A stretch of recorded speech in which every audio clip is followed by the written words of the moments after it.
My question to you today, my friends, and really, I want you to think about this one a little bit. I want you to take your time and really meditate on this.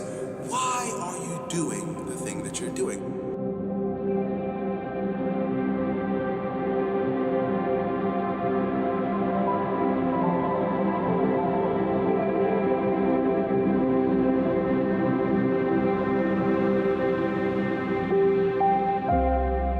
All of us want to feel inspired. We all want to feel like we're a part of something bigger than ourselves. We all want to have some sort of physical and psychological safety, whether it's at home or work. And at the end of the day, every human being on the planet wants the feeling that I can provide for myself and my family. There's nobility in work. I think dreams are fine. Like it's fun to fantasize, but I think it's also important to just be honest about what dreams are. Is that they're fantasies.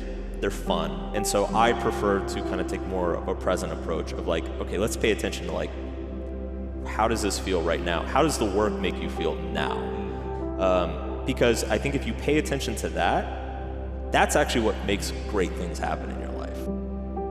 And I realize frustration is suffering. I get frustrated, I get concerned, worried sometimes. I go, okay, that's suffering. Where's it coming from? What am I stressed about? What am I concerned about? And what I immediately do is I realize the stressful thought. Since I've seen Christian G, I kind of traded one thing.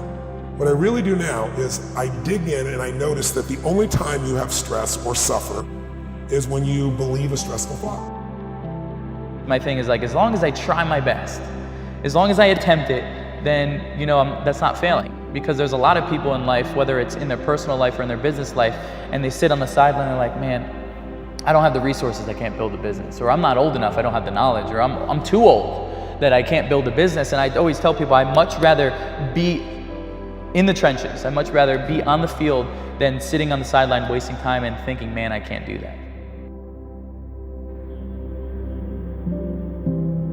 What are you really seeking after? Right?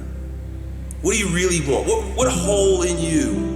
What missing part of you? Or what sore spot in you is healed by the pursuit of your goals?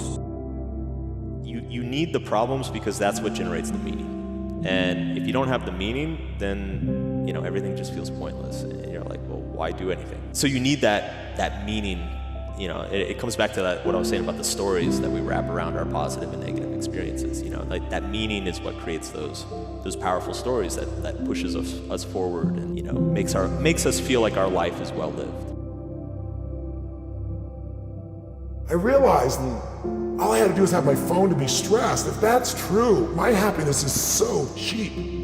Because what are the chances of everybody doing exactly what you think they should do the right way every day? So the antidote to suffering, the antidote of lost less than ever, is appreciation. I always tell people, trade your expectation for appreciation, your whole life changes.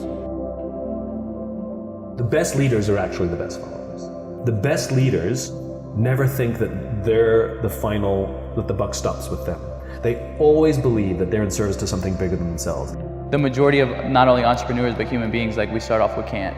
Like the majority of people are like, oh, you can't do this because this, and this. And it's like, humans are very disempowering creatures. Like if we don't catch our thoughts, if we don't catch our patterns, if we don't catch the things that come out of our mouth, if they're negative, like we need to switch that. What really matters is the relationships with the people in your life. If you don't have people close to you to share them with, or to support or help support you, pretty much anything will eventually feel empty.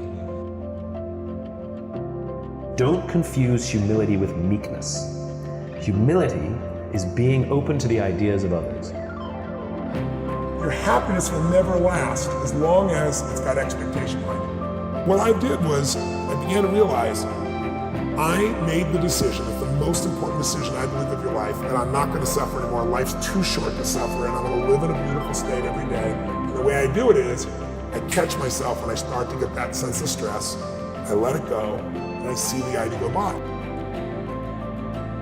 Me, self-confidence is measured, and there should be a degree of doubt. When we talk about building one's self-confidence, I think the mistake that we make is that we look inside. I think the reality is when we try to build our self-confidence, we should be looking to our friends, we should be nursing our relationships. When I'm looking to build my self-confidence, the question is, who around me do I need to take care of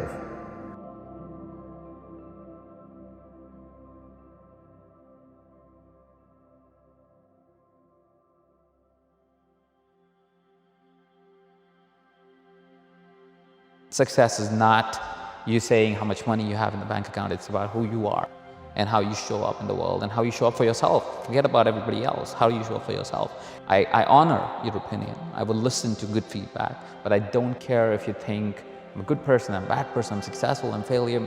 It's not for you to decide, it's for me to decide. They'll complain about being burnt out, or they'll complain about being tired. And I don't think necessarily in every case that we're burnt out or tired because we're doing too much, but maybe we're doing too little of the things that really matter, that make us feel alive. The only way that change is going to take place is if you see the evidence of the collapse right in front of you. I think the challenge is that people have to wake up. And the question is, how uncomfortable do you have to become before you make up your mind to change something? In life, I don't lose, I only win or learn. Like, if people can realize, like, so many people think like they've lost, but like if you just pull one piece of information that's good, whether it's a different perspective, extracting knowledge, a different way to go about life, a different way to not fall on your face, like, that's winning. Appreciation, love, and joy destroy suffering. You can't be grateful and angry simultaneously. It's possible. You can't be worried and fearful and grateful simultaneously. So I tell people gratitude is one of the emotions to cultivate that'll destroy the suffering. Things are going well, you're happy. When things aren't going well, you're sad. But when you learn how to self-regulate and create more coherence in your brain and heart, then you're no longer dependent on your outer world controlling your mood. The biggest and baddest people are handicapped and crippled by the limiting beliefs, the things that they tell themselves, and that's why I say the biggest disability is a bad mindset. It's not this body. Here's how I deal with fear. Fear is a figment of our imagination, right? Fear is created because of expectations. Firstly, once you have an expectation of yourself and you say, hey, I don't need to have this expectation, I'm just living life as a play. It's a game, it's music, it's fun, it's joy. So I'm doing it for the fun and the joy, so I am enjoying along the ride. Like, I'm not gonna kill myself if I don't get there one day. Like, it doesn't define me. It's there only so I have something to chase. My goal is not to make everything absolutely equal, the amount of time in my relationship, the amount of time I spend in the gym, the amount of time that I'm working on my career. But maybe the goal is like an orchestra. You know, each instrument, they don't necessarily have equal time, but they come together in a way that creates art, you know, a symphony. Choice is a gift, it's always there. You can choose what you focus on, and what you focus on is what you're gonna experience. You can focus on things that make you suffer, you can focus on things that make you grateful.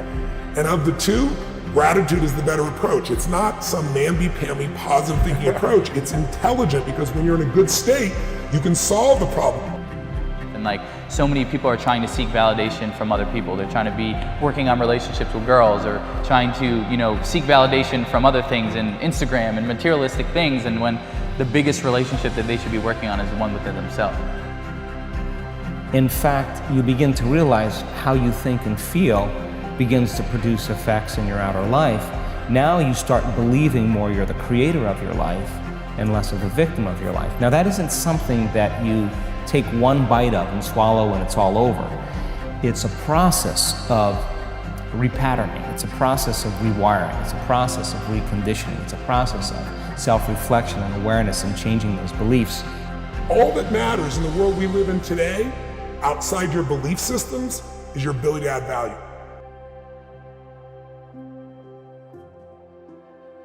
Fast forward all the way to when we're taking our last breaths. And at that time, nobody's opinions or our fears, none of that's gonna matter. What's gonna matter is how we lived, how we loved, how we laughed, how we learned.